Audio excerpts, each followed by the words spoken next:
Sleepy Village in the British countryside is turning into a battleground between fracking giants versus anxious locals and activists. Thousands of protesters have descended on the area where drilling for gas has been halted on advice from the police. Citing America's tragic experiments with fracking, residents fear the worst, saying they're unconvinced by government assurances. RT's Tella Arcilia is there for us. Well, we're here in Balcombe, but this is the site of where an oil and gas company, Cuadrilla, is doing exploratory drilling. You have the police over here trying to stop any possible protesters from getting in. Clearly, fracking is a divisive topic. Over here, you've got residents debating the issue, many of them pointing out to what they see will be the consequences if big companies go in to their neighborhoods, to their area, and the consequences, the impact on climate, on their water. We spoke with one of those residents and talked to her about what her fears are if fracking does indeed happen.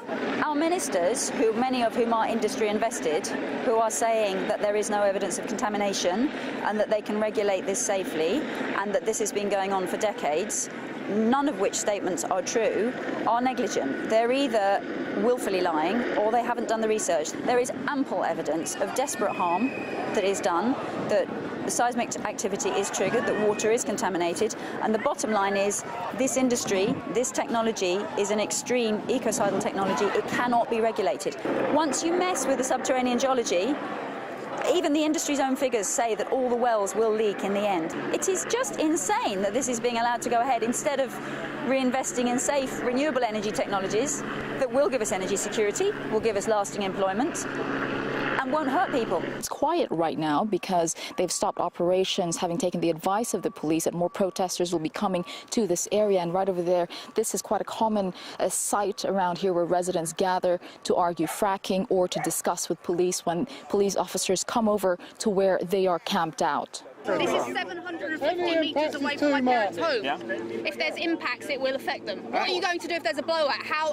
What's your evacuation plan for the village? The UK government is looking to the example in North America, in the United States, where they say that the energy market has changed, bills have been lowered, and this has increased self-sufficiency.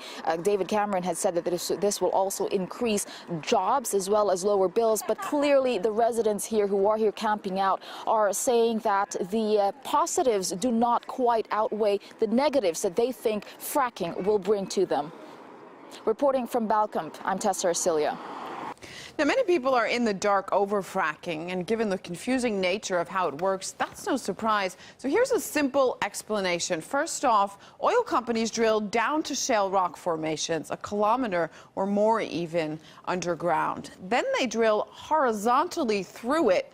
Once that's done, engineers lower explosives into the hole and set them off to riddle it with cracks. Those cracks are then pumped full of pressurized water and a toxic cocktail of chemicals that tears matter apart, isolating gas and oil from the shale before extraction.